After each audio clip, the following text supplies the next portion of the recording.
এই গরু আনছে না না নিয়া সেই দিন লুকাইয়া চুরি করিয়া নিয়া আর একটা গরু তারা রোজানা জব করিয়া ইফতার পাঠিয়ে দিলাইছিল। প্রকাশ্যে কৃষকের গরু চুরি করে সেই গরুর মাংস দিয়ে ইফতার আয়োজন করে তীব্র সমালোচনার মুখে বিএনপি নেতা। খবর নিয়ে জানা গেছে, সিলেটের উসমানীনগরের মাঠ থেকে চুরি করা গরু জবাই করে সেই মাংস দিয়ে ইফতার মাহফিলের আয়োজনকে কেন্দ্র করে ব্যাপক চাঞ্চল্যের সৃষ্টি হয়েছে। কোরআন দিয়ে যদি দেশ পরিচালনা করা হয়, কোরআন দিয়ে যদি দেশ চলে, এই দেশে সন্ত্রাস, চাঁদাবাজি, দুর্নীতি, চোর থাকবে না। কোরআন দিয়ে যদি দেশ পরিচালনা করা হয়, চোর ধরা বলে হাত কেটে দিবে। রূপনৈ গ্রামের একটা চোর যদি ধরা পড়ে, অর্থাৎ সাজাদপুর থানার মধ্যে একটা চোর যদি ধরা পড়ে, তার যদি হাত কেটে দেয়, সাজাদপুর থানার আপনার 13টা ইউনিয়নের সব চোর ঐক্যবদ্ধ হবে, যা চুরি করা দেবে না। কতক্ষণ একটাবার আল্লাহর আইন পাস করেন, আল্লাহর আইন পাস করে দেখেন, আল্লাহর কসম করে আমি বলতে পারি, ওয়াল্লাহি ওয়াল্লাহি চোর ভালো হওয়া যাবে। আর একটা জেনাখোর ইসলামের দৃষ্টিতে ধরা বলে কোমর পর্যন্ত গাড়িয়ে পাথর মারে সামসার করে দেওয়া। সিরাজগঞ্জ জেলার মধ্যে একটা লুচ্চাকে ধরে যদি গাড়িয়ে পাথর যদি মারা যায়, সিরাজগঞ্জ জেলার যতগুলি থানা আছে প্রত্যেকটা থানা লুচ্চরা ভালো হওয়া যাবে। গরুর গোস্ত যদি কিনে আনেন সুদের টাকা দিয়ে, যদি গরুর গোস্ত কিনে আনেন এই সুদের টাকা দিয়ে গরুর গোস্ত আনিয়ে বিবি যদি বুনো করে দেয়, এটা যদি খাওয়া যায় কি রকম টেস্ট লাগবে? কথা কয় না না, বুনো গরু বুনো গোস্ত কালা বুনো দিয়ে যদি খাওয়া যায়, বা কালা বুনো টেস্ট লাগে না? আচ্ছা, সুদের টাকা দিয়ে আনলো, সুদ খাওয়া হারাম, গু খাও, তাহলে সুদের টাকা দিয়ে গরুর গোস্ত কিনে এনে বিবির বুনো করে দিল, খাইলে ভালো কথা। এক ফ্রিজ গু তুলে ফ্রিজের মধ্যে থুয়ে আপনি সালাদ মনে করে খায় না। আল্লাহ বললো এমন থুতু দিতেছেন কে?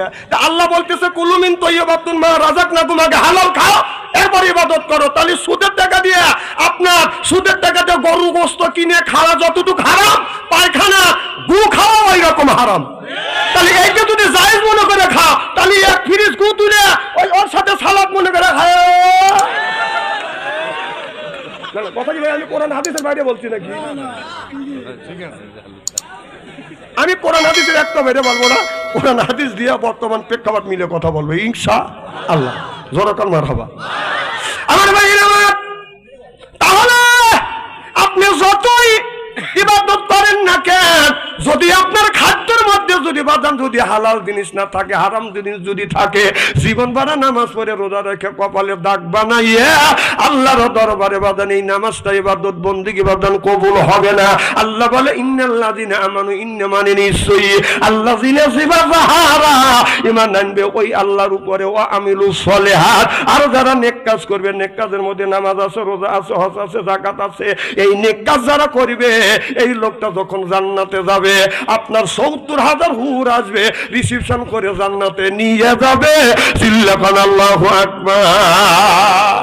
এই মানুষটাকে যখন জান্নাতে দিবে, একা একা যাবে না, হুরেরা আদর করে করে বাদান জান্নাতে নিয়ে যাবে। যখন প্রথম একটা জান্নাতের গেট দেখবে, এই লোকটা বাদান আপনার লোটা গটি যা ছিল সব নিয়ে বাদান বসে পড়বে। আল্লাহর ফেরেশতা টানবে আর বলবে, ভাইজান আপনি কেন এখানে বসতেছেন? কয় এটাই তো জান্নাত। কয় না, এটা জান্নাত না, জান্নাত আরো দূরে। উনি ওই গেট দেখে বাদান জান্নাত মনে করে বসছে। সামনে আর একটা গেট দেখবে, ওই জায়গায় আল্লাহর বান্দা বাদান বসে পড়বে। ফেরেশতা আদর করবে, সোহাগ করবে, কেন আপনি এরকম করে বসে থাকেন? চলেন।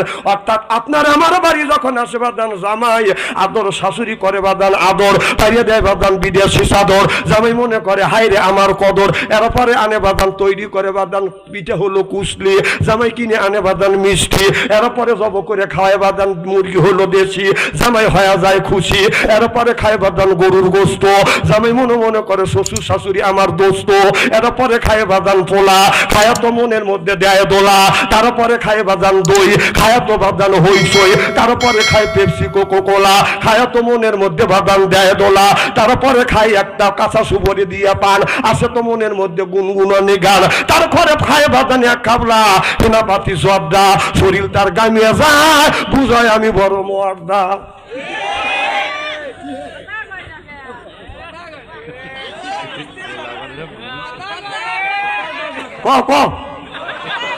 তোমার মনের ভাব নষ্ট করো, আবার কম না, তুমি যে তার সাথে কথা কাও তাই ভালো করে জানি। এমন স্ত্রী করবো নে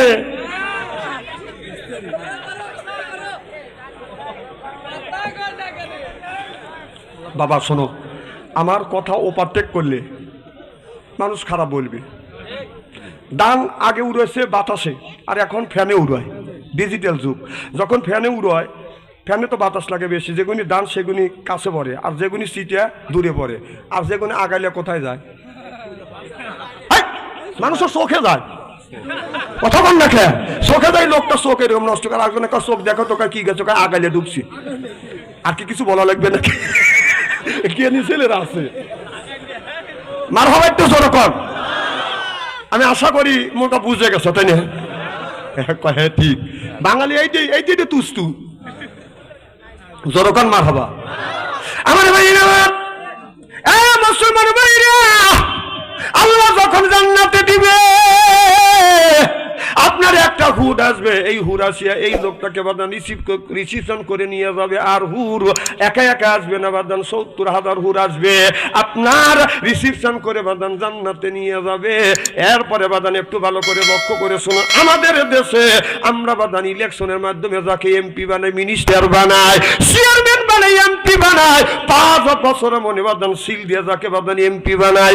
এই এমপি সাহেব যখন ঢাকা শহরে যায়, ঢাকা শহর থেকে যখন বাদান আপনাদের উল্লাপাড়া আসবে, আপনার উল্লাপাড়া আসবে, এই খবর পাইয়া আমরা সিরাজগঞ্জ রোড পর্যন্ত বাদান আগাতে যাই ১০০ খান মোটর সাইকেল নিয়ে, ৫০ খান মোটর সাইকেল সামনে, আর ৫০ খান মোটর সাইকেল বাদান পিছনে, আর এমপি সাহেব বাদান থাকে সামনে, মাঝখানে, সামনে থেকে সংকেত দেয় পিক পিক পিক পিক, এমপি এসতেছে। কথা কর না কে? শুধু সাধারণ এই দুনিয়ার সিলের মাধ্যমে, ব্যালটের মাধ্যমে যারা এমপি বানাইছি, আর ১৭ বছর তো বাদান সিল মারতে পারিনি।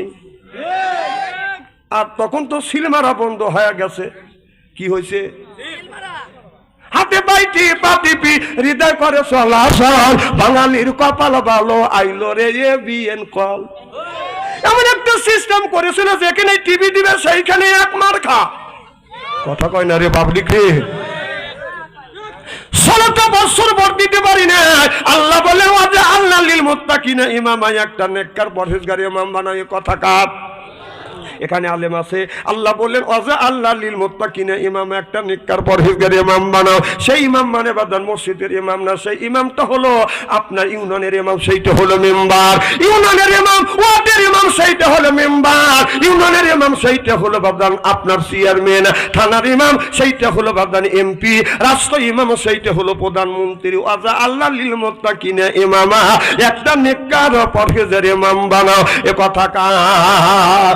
সেই ইমাম বানানোর জন্য ১৭ বছর পর্যন্ত আমরা সেই ইমাম বানাতে পারি নাই। বানাবের গেলেই পারে কয় খেলা হবে। বাবা কি রে বাবা? কয় খেলা হবে, খেলা হবে।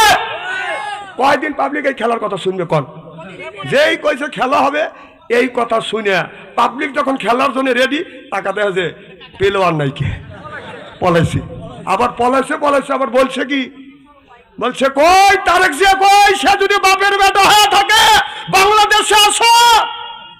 কথা বলছে কিনা? তুমি যদি বাপের বেটা হয়ে থাকো তাহলে বাংলাদেশে আসো। তারেক রহমানকে বলছে। আমি বলতে চাই তারেক রহমান বাপের বেটা, বাংলাদেশে আসছে, আর